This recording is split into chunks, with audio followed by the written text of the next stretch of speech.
रेशम कीड़े से होता है, उससे सुंदर रेशमी वस्त्र बनते हैं। इसी से उस परम अपवित्र कीड़े को भी सब कोई प्राणों के समान पालते हैं। जीव के लिए सच्चा स्वार्थ यही है कि मन, वचन और कर्म से श्री राम जी के चरणों में प्रेम हो। वही शरीर पवित्र और सुंदर है। जिस शरीर को पाकर श्री रघुवीर का भजन किया जाए, जो श्री राम जी के विमुख है, वह यदि ब्रह्मा जी के समान शरीर पा जाए तो भी कवि और पंडित उसकी प्रशंसा नहीं करते। इसी शरीर से मेरे हृदय में राम भक्ति उत्पन्न हुई। इसी से है स्वामी या मुझे परम प्रिय है। मेरा मरण अपनी इच्छा पर है, परंतु फिर भी मैं यह शरीर नहीं छोड़ता, क्योंकि वेदों ने वर्णन किया है कि शरीर के बिना भजन नहीं होता। पहले मोह ने मेरी बड़ी दुर्दशा की। श्री राम जी के विमुख होकर मैं कभी सुख से नहीं सोया। अनेकों जन्मों में मैंने अनेकों प्रकार के योग, जप, तप, यज्ञ और दान आदि कर्म किए हैं। गरुण जी, जगत में ऐसी कौन योनि है जिसमें मैंने बार बार घूम फिर कर जन्म ना लिया हो। हे गोसाई, मैंने सब कर्म करके देख लिए, पर अब इस जन्म की तरह मैं कभी सुखी नहीं हुआ। हे नाथ, मुझे बहुत से जन्मों की याद है, क्योंकि श्री शिव जी की कृपा से मेरी बुद्धि को मोह ने नहीं घेरा। हे पक्षीराज, सुनिए, अब मैं अपने प्रथम जन्म के चरित्र कहता हूँ, जिसे सुनकर प्रभु के चरणों में प्रीति उत्पन्न होती है, जिससे सब कलेश मिट जाते हैं। हे प्रभु, पूर्व के एक कल्प में पापों का मूल युग कलयुग था, जिसमें पुरुष और स्त्री सभी अधर्म पारायण और वेद के विरोधी थे। उस कलयुग में मैं अयोध्यापुरी में जाकर शूद्र का शरीर पाकर जन्मा। मैं मन, वचन और कर्म से शिव जी का सेवक और दूसरे देवताओं की निंदा करने वाला अभिमानी था। मैं धन के मद से मतवाला, बहुत ही बकवादी और उग्र बुद्धि वाला था। मेरे हृदय में बड़ा भारी दंभ था। यद्यपि मैं श्री रघुनाथ जी की राजधानी में रहता था, तथापि मैंने उस समय उसकी महिमा कुछ भी नहीं जानी। मैंने अवध का प्रभाव जाना। वेद, शास्त्र और पुराणों ने ऐसा गाया है कि किसी भी जन्म में जो कोई भी अयोध्या में बस जाता है, वह अवश्य ही श्री राम जी के पारायण हो जाएगा। अवध का प्रभाव जीव तभी जानता है जब हाथ में धनुष धारण करने वाले श्री राम जी उसके हृदय में निवास करते हैं। हे गरुण जीवा, कलिकाल बड़ा कठिन था। उसमें सभी नर नारी पाप परायण पापों में लिप्त थे। कलयुग के पापों ने सब धर्मों को ग्रास लिया। सद्ग्रंथ लुप्त हो गए। दम्भियों ने अपनी बुद्धि से कल्पना कर करके बहुत से पंथ प्रकट कर दिए। सभी लोग मोह के वश हो गए। शुभ कर्मों को लोभ ने हड़प लिया है। ज्ञान के भंडार है श्री हरि के वाहन। सुनिए, अब मैं कलि के कुछ धर्म कहता हूँ। कलयुग में न वर्ण धर्म रहता है, न चारों आश्रम रहते हैं। सब पुरुष स्त्री वेद के विरोध में लगे रहते हैं। ब्राह्मण वेदों के बेचने वाले और राजा प्रजा को खा डालने वाले होते हैं। वेद की आज्ञा कोई नहीं मानता। जिसको जो अच्छा लग जाए वही मार्ग है। जो डींग मारता है वही पंडित है। जो मिथ्या आरंभ करता आडंबर रचता है, और जो दंभ में रत है उसी को सब कोई संत कहते हैं। जो जिस किसी प्रकार से दूसरे का धन हरण कर ले वही बुद्धिमान है। जो दंभ करता है वही बड़ा आचारी है। जो झूठ बोलता है और हंसी दिल लगी करना जानता है, कलयुग में वही गुणवान कहा जाता है। जो आचारहीन है और वेद मार्ग को छोड़े हुए हैं, कलयुग में वही ज्ञानी और वही वैराग्यवान है।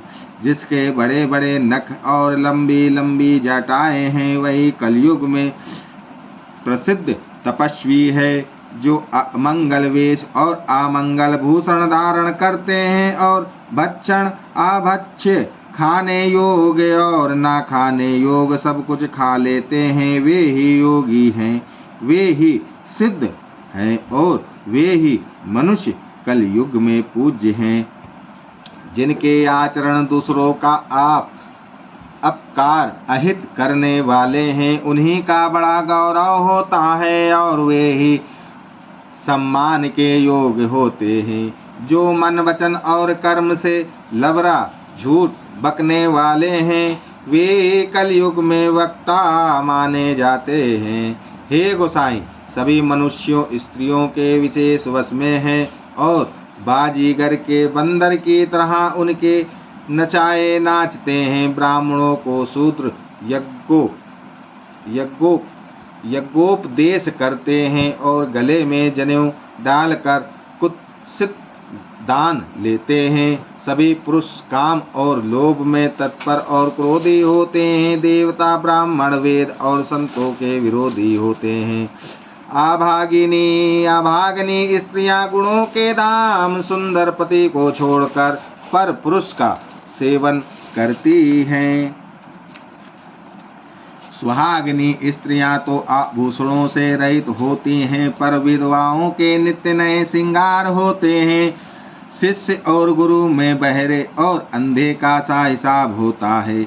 एक शिष्य गुरु के उपदेशों को सुनता नहीं, एक गुरु देखता नहीं, उसे ज्ञान दृष्टि प्राप्त नहीं है। जो गुरु शिष्य का धन हरण करता है पर शोक नहीं हरण करता, वह घोर नरक में पड़ता है।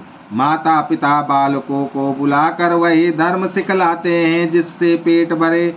स्त्री पुरुष ब्रह्म ज्ञान के सिवा दूसरी बात नहीं करते, पर वे लोभवश कौड़ियों बहुत थोड़ी लाभ के लिए ब्राह्मण और गुरु की हत्या कर डालते हैं। शूद्र ब्राह्मणों से विवाद करते हैं और कहते हैं कि हम क्या तुमसे कुछ कम हैं। जो ब्रह्म को जानता है वही श्रेष्ठ ब्राह्मण है, ऐसा कहकर वे उन्हें डांटकर आंखें दिखलाते हैं। जो पराई स्त्री में आसक्त, कपट करने में चतुर और मोहद्रोह और ममता में लिपटे हुए हैं, वे ही मनुष्य वेदवादी ब्रह्म और जीव को एक बताने वाले ज्ञानी हैं। मैंने उस कलयुग का यह चरित्र देखा। वे स्वयं तो नष्ट हुए ही रहते हैं, जो कहीं सन्मार्ग का प्रतिपालन करते हैं उनको भी वे नष्ट कर देते हैं। जो तर्क करके वेद की निंदा करते हैं, वे लोग कल्प भर एक एक नरक में पड़े रहते हैं। तेली कुम्हार, चंडाल, भील, कोल और कलवार आदि जो वर्ण में नीचे हैं, स्त्री के मरने पर अथवा घर की संपत्ति नष्ट हो जाने पर सिर मुंडवा कर सन्यासी हो जाते हैं। वे अपने को ब्राह्मणों से पुजवाते हैं और अपने ही हाथों दोनों लोग नष्ट करते हैं। ब्राह्मण अपन लोभी, कामी, आचारहीन, मूर्ख और नीची जाति की व्यभिचारिणी स्त्रियों के स्वामी होते हैं। शूद्र नाना प्रकार के जप तप और व्रत करते हैं तथा ऊंचे आसन व्यास गद्दी पर बैठकर पुराण कहते हैं। सब मनुष्य मनमाना आचरण करते हैं। आपार नीति का वर्णन नहीं किया जा सकता। कलयुग में सब लोग वर्ण संस्कार और मर्यादा से च्युत हो गए। वे पाप करते हैं और उनके फल स्वरूप दुख, भय, रोग, शोक और प्रिय वस्तु का वियोग पाते हैं। वेद समस्त तथा वैराग्य और ज्ञान से युक्त जो हरि भक्ति का मार्ग है, मोहवश मनुष्य उस पर नहीं चलते और अनेकों नए नए पंथों की कल्पना करते हैं। सन्यासी बहुत धन लगाकर घर सजाते हैं, उनमें वैराग्य नहीं रहा, उसे विषयों ने हर लिया। तपस्वी धनवान हो गए और गृहस्थ दरिद्र हैं। तात कलयुग की लीला कुछ कही नहीं जाती। कुलवती और सती स्त्री को पुरुष घर से निकाल देते हैं और अच्छी चाल को छोड़कर घर में दासी को ला रखते हैं। पुत्र अपने माता पिता को तभी तक मानते हैं जब तक स्त्री का मुंह नहीं दिखाई पड़ा। जब से ससुराल प्यारी लगने लगी तब से कुटुंबी शत्रु रूप हो गए। राजा लोग पाप परायण हो गए, उनमें धर्म नहीं रहा। वे प्रजा को नित्य ही बिना अपराध दंड देकर उसकी विडंबना दुर्दशा किया करते हैं। धनी लोग मलिन नीच जाति के होने पर भी कुलीन माने जाते हैं। द्रज का चिन्ह जनेऊ मात्र रह गया और नंगे बदन रहना तपस्वी का जो वेदों और पुराणों को नहीं मानते। कलयुग में वे ही हरि भक्त और सच्चे संत कहलाते हैं। कवियों के तो झुंड हो गए, पर दुनिया में उदार कवियों का आश्रय दाता सुनाई नहीं पड़ता। गुण में दोष लगाने वाले बहुत हैं, पर गुणी कोई भी नहीं है। कलयुग में बार बार काल पड़ते हैं, अन्न के बिना सब लोग दुखी होकर मरते हैं। हे पक्षी राज गरुण जी सुनिए, कलयुग में कपट, हठ, दुराग्रह, दंभ, द्वेष, पाखंड, मान, मोह और काम आदि अर्थात काम, क्रोध और लोभ और मद ब्रह्मांड भर में व्याप्त हो गए, छा गए। मनुष्य जब तप, यज्ञ, व्रत और दान आदि धर्म तामसी भाव से करने लगे, देवता इंद्र पृथ्वी पर जल नहीं बरसाते और बोया हुआ अन्न उगता नहीं। स्त्रियों के बाल ही भूषण हैं, उनके शरीर पर कोई भूषण नहीं रह गया और उनको भूख बहुत लगती है, अर्थात वे सदा अतृप्त ही रहती हैं। वे धनहीन और बहुत प्रकार की ममता होने के कारण दुखी रहती हैं। वे मूर्ख सुख चाहती हैं, पर धर्म में उनका प्रेम नहीं है। बुद्धि थोड़ी है और कठोर है, उनमें कोमलता नहीं है। मनुष्य रोगों से पीड़ित है, भोग सुख कहीं नहीं है। बिना ही कारण अभिमान और विरोध करते हैं। 10-5 वर्ष का थोड़ा सा जीवन है, परंतु घमंड ऐसा है मानो कल्पांत प्रलय होने पर भी उनका नाश नहीं होगा। कलिकाल ने मनुष्य को बेहाल अस्त व्यस्त कर डाला। कोई बहन बेटी का भी विचार नहीं करता। लोगों में ना संतोष है, ना विवेक है और ना शीतलता है। जाति कुजाति सभी लोग भीख मांगने वाले हो गए। ईर्ष्या, ढा, कड़वे वचन और लालच भरपूर हो रहे हैं। ममता चली गई, सब लोग वियोग और विशेष शोक से भरे पड़े हैं। वर्ण श्रम धर्म के आचरण नष्ट हो गए। इंद्रियों का दमन, दान, दया और समझदारी किसी में नहीं रही। मूर्खता और दूसरों को ठगना या बहुत अधिक बढ़ गया। स्त्री पुरुष सभी शरीर के ही पालन पोषण में लगे रहते हैं। जो पराई निंदा करने वाले हैं, जगत में वे ही फैले हैं। हे सर्पों के शत्रु गरुण जी सुनिए, कलिकाल पाप और अवगुणों का घर है, किंतु कलयुग में एक गुण भी बड़ा है कि उसमें बिना ही परिश्रम भव बंधन से छुटकारा मिल जाता है। सतयुग, त्रेता और द्वापर में जो गति पूजा, यज्ञ और योग से प्राप्त होती है, वही गति कलयुग में लोग केवल भगवान के नाम से पा जाते हैं। सत्ययुग में सब योगी और विज्ञानी होते हैं। हरि का ध्यान करके सब प्राणी भवसागर से तर जाते हैं। त्रेता में मनुष्य अनेक प्रकार के यज्ञ करते हैं और सब कर्मों को प्रभु के समर्पण करके भवसागर से पार हो जाते हैं। द्वापर में श्री रघुनाथ जी के चरणों की पूजा करके मनुष्य संसार से तर जाते हैं, दूसरा कोई उपाय नहीं है। और कलयुग में तो केवल हरि की गुण गाथाओं का गान करने से ही मनुष्य भवसागर की था पा जाते हैं। कलयुग में ना तो योग और यज्ञ है और ना ज्ञान ही है। श्री राम जी का गुणगान ही एकमात्र आधार है। अतएव सारे भरोसे त्याग कर जो श्री राम जी को भजता है और प्रेम सहित उनके गुण समूह को गाता है, वही भवसागर से तर जाता है, इसमें कुछ भी संदेह नहीं। नाम का प्रताप कलयुग में प्रत्यक्ष है। कलयुग का एक पवित्र प्रताप महिमा है कि मानसिक पुण्य तो होते हैं पर मानसिक पाप नहीं होते।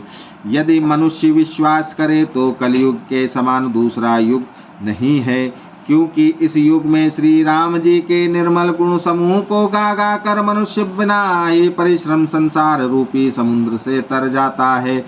धर्म के 4 आचरण सत्य, दया, ताप और दान प्रसिद्ध है, जिनमें से कली में एक दान रूपी चरण ही प्रधान है। जिस किसी प्रकार से भी दिए जाने पर दान कल्याण ही करता है।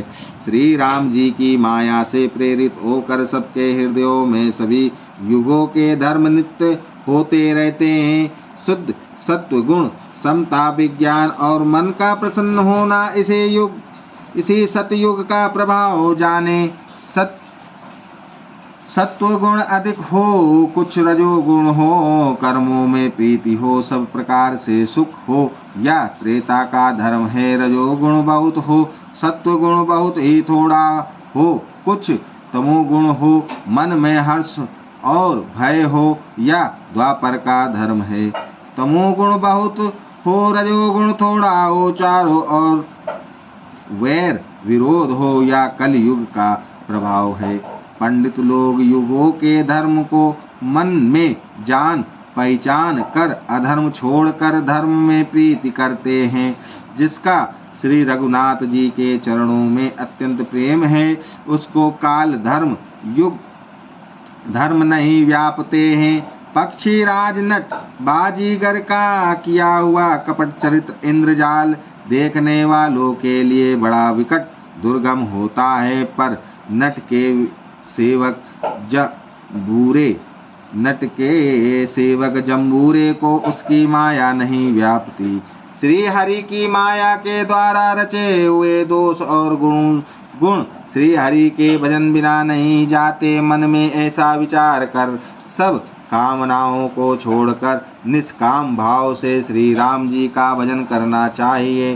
हे पक्षीराज, उस कलिकाल में मैं बहुत वर्षों तक अयोध्या में रहा। एक बार वह अकाल पड़ा, तब मैं विपत्ति का मारा विदेश चला गया। हे सर्पों के शत्रु गरुण जी सुनिए, मैं दीन मलिन उदास दरिद्र और दुखी होकर उज्जैन गया। कुछ काल बीतने पर कुछ संपत्ति पाकर फिर मैं वहीं भगवान शंकर की आराधना करने लगा। एक ब्राह्मण वेद विधि से सदाशिव जी का पूजा करते, उन्हें दूसरा कोई काम ना था। वे परम साधु और परमार्थ के ज्ञाता थे। वे शंभु के उपासक थे, पर श्री हरि की निंदा करने वाले न थे। मैं कपट पूर्वक उनकी सेवा करता। ब्राह्मण बड़े ही दयालु और नीति के घर थे। हे स्वामी, बाहर से नम्र देखकर ब्राह्मण मुझे पुत्र की भांति मानकर पढ़ाते थे। उन ब्राह्मण श्रेष्ठ ने मुझको शिव जी का मंत्र दिया और अनेकों प्रकार के शुभ उपदेश किए। मैं शिव जी के मंदिर में जाकर मंत्र जपता। मेरे हृदय में दंभ और अहंकार बढ़ गया।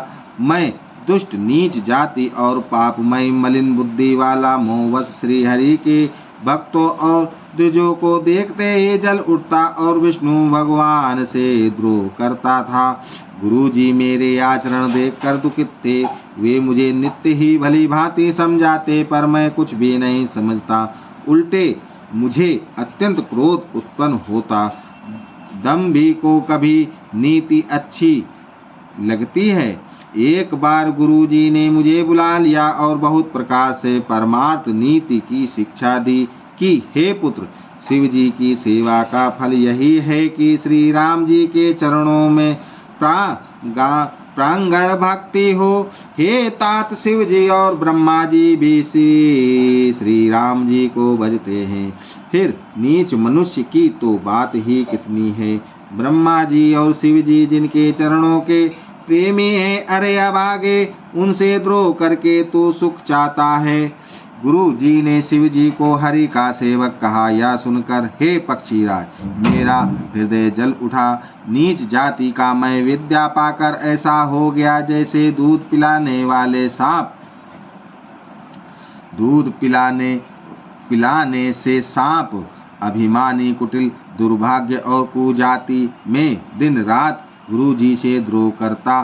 गुरु जी अत्यंत दयालु थे, उनको थोड़ा सा भी क्रोध नहीं आता। मेरे द्रोह करने पर भी वे बार बार मुझे उत्तम ज्ञान की ही शिक्षा देते थे। नीच मनुष्य जिससे बड़ाई पाता है, वह सबसे पहले उसी को मारकर उसी का नाश करता है। हे भाई सुनिए, आग से उत्पन्न हुआ धुआं मेघ की पदवी पाकर उसे अग्नि को बुझा देता है। धूल रास्ते में निरादर से पड़ी रहती है और सदा सब राह चलने वालों के लातों की मार सहती है, पर जब पवन उसे उड़ाता ऊंचा उठाता है तो सबसे पहले वह उसी पवन को भर देती है और फिर राजाओं के नेत्रों और किरीटों मुकुटों पर पड़ती है। हे पक्षी राज गरुण जी, सुनिए, ऐसी बात समझकर बुद्धिमान लोग अधम नीच का संग नहीं करते। कवि और पंडित ऐसी नीति कहते हैं कि दुष्ट से ना कलह ही अच्छा है, ना प्रेम ही। हे गोसाई, उससे तो सदा उदासीन ही रहना चाहिए। दुष्ट की कुत्ते की तरह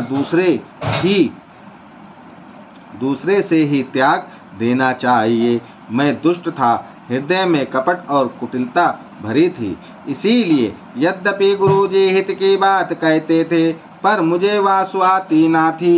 एक दिन मैं शिव जी के मंदिर में शिव नाम जप रहा था। उसी समय गुरुजी वहाँ आए, पर अभिमान के मारे मैंने उठकर उनको प्रणाम नहीं किया।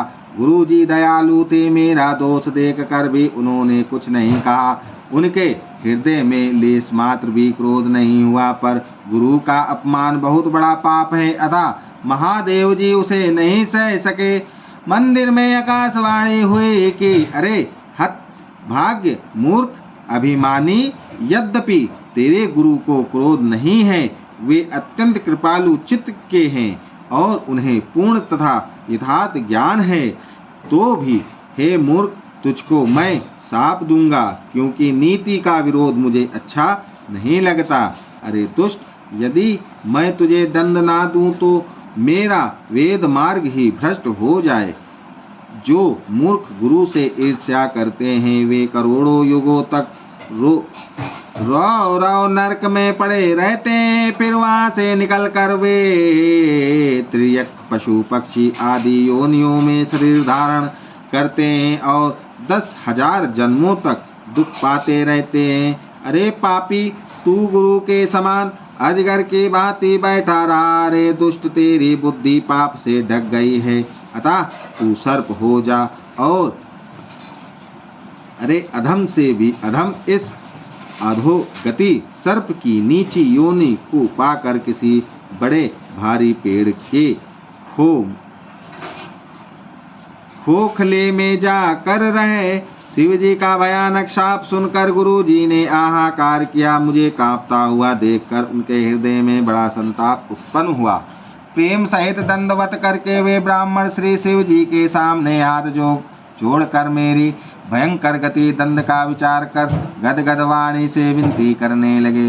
हे मोक्ष स्वरूप, विभु, व्यापक ब्रह्म और वेद स्वरूप, ईशान दिशा के ईश्वर तथा सबके स्वामी श्री शिव जी, मैं आपको नमस्कार करता हूँ। निज स्वरूप में स्थित अर्थात मर्यादि रहित, माइक गुणों से रहित, भेद रहित, इच्छा रहित, चेतन आकाश रूप एवं आकाश को ही वस्त्र रूप में धारण करने वाले दिगंबर अथवा आकाश को भी आच्छादित करने वाले आपको मैं भजता हूँ। निरंकार ओंकार के मूल तूर्य, तीनों गुणों से अतीत, वाणी ज्ञान और इंद्रियों से परे, कैलाशपति, विकराल महाकाल के भी काल, कृपालु गुणों के धाम, संसार से परे आप परमेश्वर को मैं नमस्कार करता हूँ, जो हिमाचल के समान गौरवर्ण तथा गंभीर हैं, जिनके शरीर में करोड़ों कामदेवों की ज्योति एवं शोभा है, जिनके सिर पर सुंदर नदी गंगा जी विराजमान है, जिनके ललाट पर तृतीय का चंद्रमा और गले में सर्प सुशोभित है, जिनके कानों में कुंडल हिल रहे हैं, सुंदर भ्रुकुटी और विशाल नेत्र हैं, जो प्रसन्न मुख, नीलकंठ और दयालु हैं, सिंह चर्म का वस्त्र धारण किए और मुंडमाला पहने हैं, उन सब के प्यारे और सबके नाथ कल्याण करने वाले श्री शंकर जी को मैं भजता हूँ। प्रचंड रुद्र रूप, श्रेष्ठ तेजस्वी परमेश्वर, अखंड अजन्मा, करोड़ों सूर्यों के समान प्रकाश वाले, तीनों प्रकार के शूलों दुखों को निर्मूल करने वाले, हाथ में त्रिशूल धारण किए, भाव प्रेम के द्वारा प्राप्त होने वाले भवानी के पति श्री शंकर जी को मैं भजता हूँ। कलाओं से परे कल्याण स्वरूप, कल्प का अंत प्रलय करने वाले, सज्जनों को सदा आनंद देने वाले, त्रिपुर के शत्रु सच्चिदानंद गन्मों को हरने वाले, मन को मत डालने वाले कामदेव के शत्रु, हे प्रभु प्रसन्न होजिए। जब तक पार्वती के पति आपके चरण कमलों को मनुष्य नहीं भजते, तब तक उन्हें ना तो लोक और परलोक में सुख शांति मिलती है और ना उनके तापों का नाश होता है। अतः मैं समस्त जीवों के अंदर हृदय में निवास करने वाले प्रभु प्रसन्न होजिए। मैं ना तो योग जानता हूँ, ना जप और ना पूजा ही, हे शंभो मैं तो सदा सर्वदा आपको ही नमस्कार करता हूँ।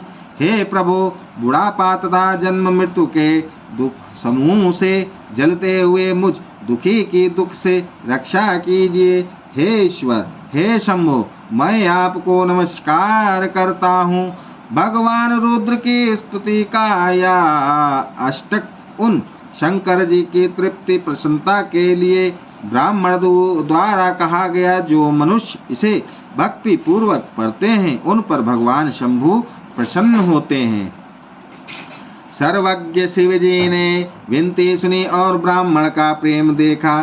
तब मंदिर में आकाशवाणी हुई कि हे द्विज श्रेष्ठ वर मांगो।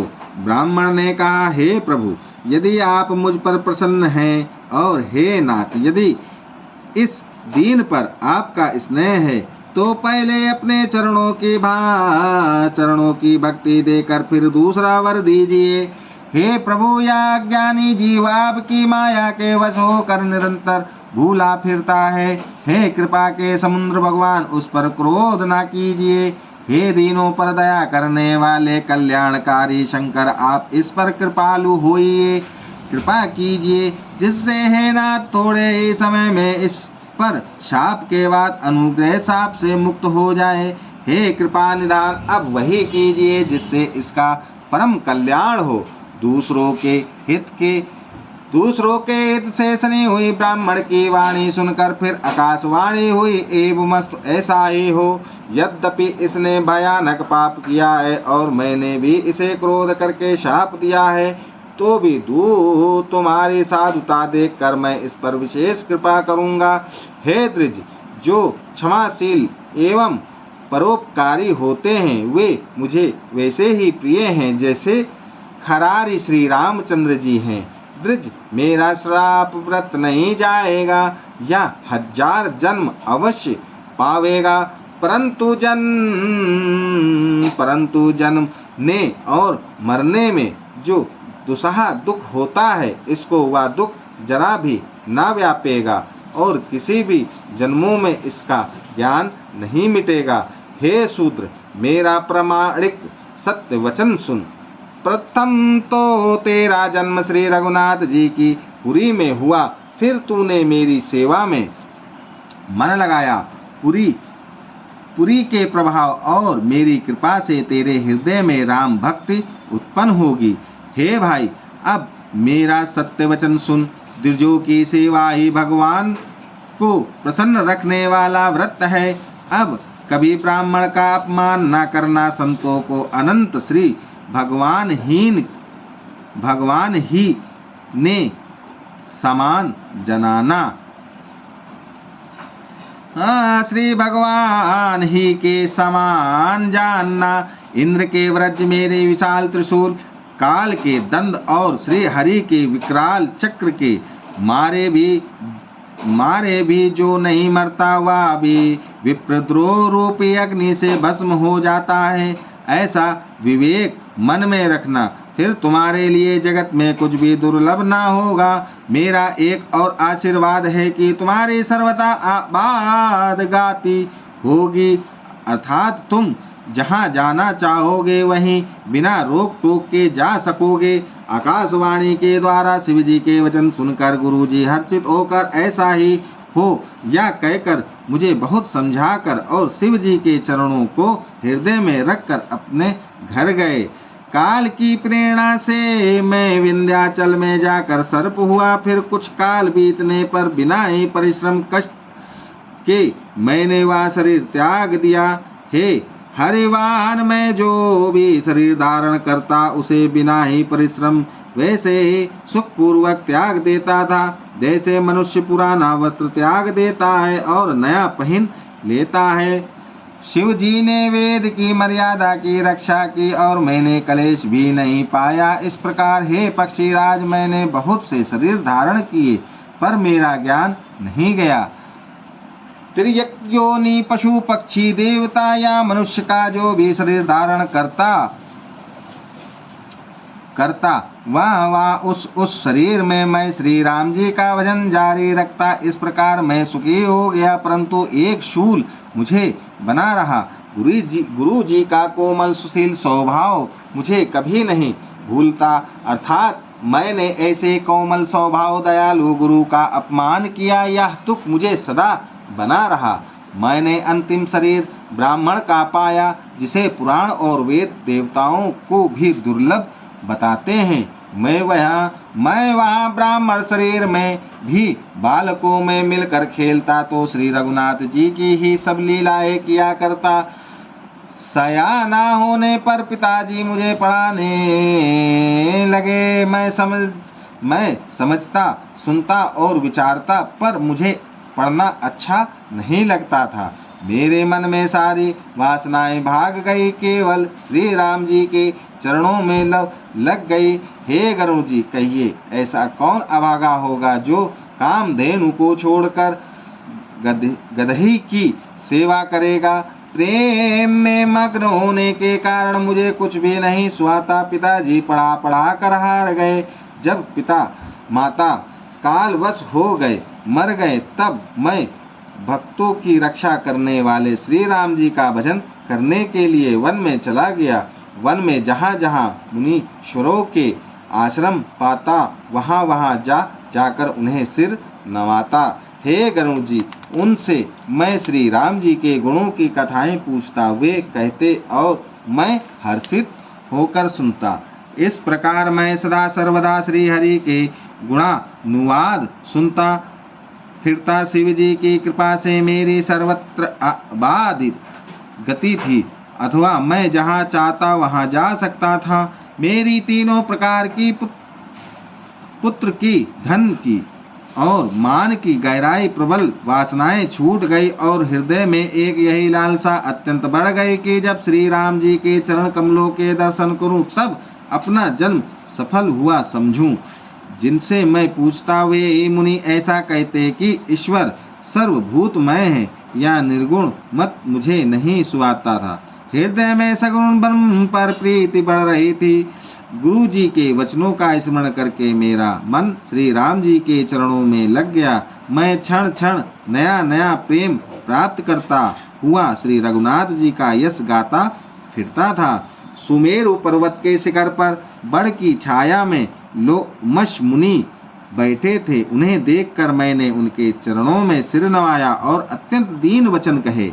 हे पक्षीराज, मेरे अत्यंत नम्र और कोमल वचन सुनकर कृपालु मुनि मुझसे आदर के साथ पूछने लगे, हे ब्राह्मण, आप किस कार्य से यहाँ आए हैं?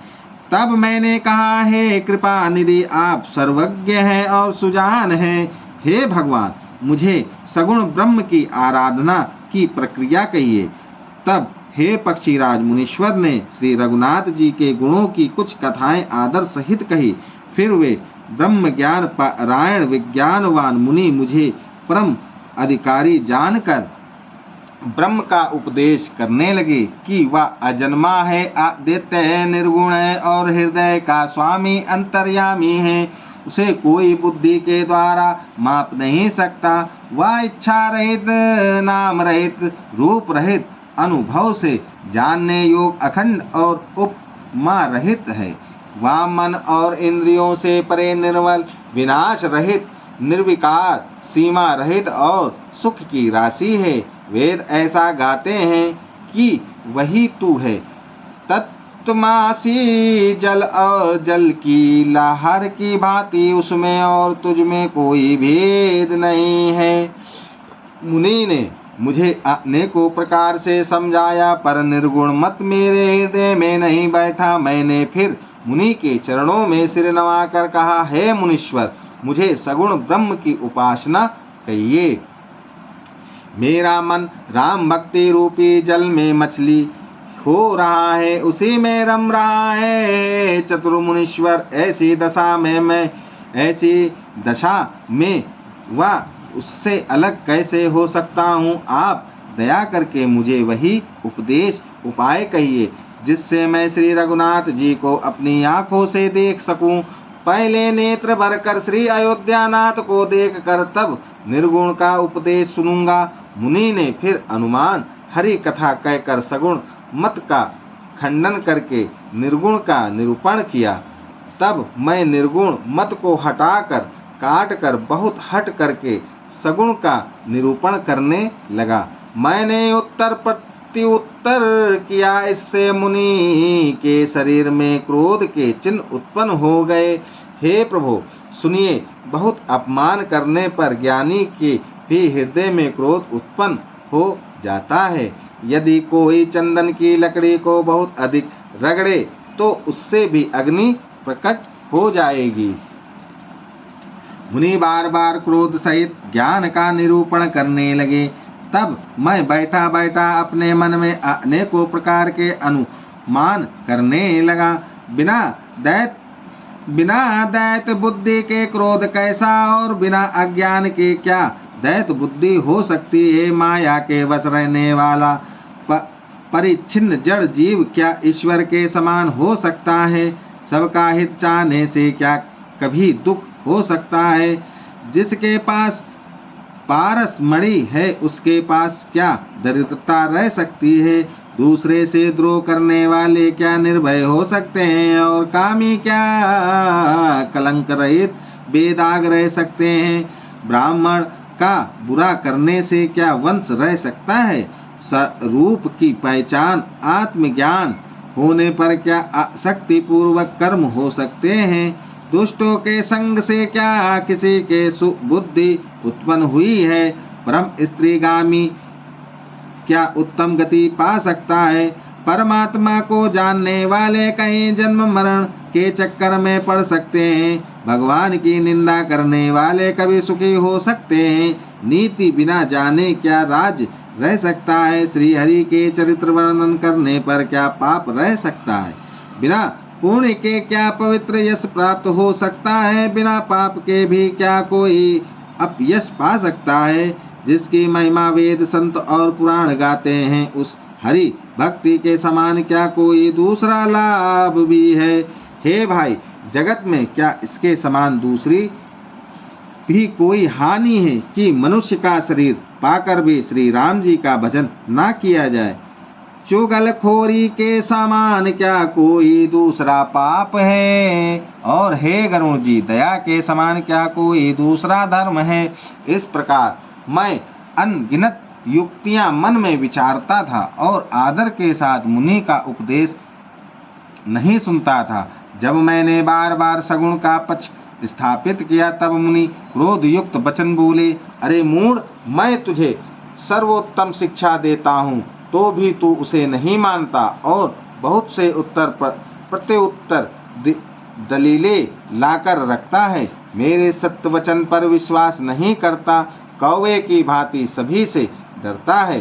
अरे मूर्ख, तेरे हृदय में अपने पक्ष का बड़ा भारी हट है, अतः तू शीघ्र चंडाल पक्षी कौवा हो जा। मैंने आनंद के साथ मुनि के शाप को सिर पर चढ़ा लिया। ओ उससे मुझे ना कुछ भय हुआ ना दीनता ही आई।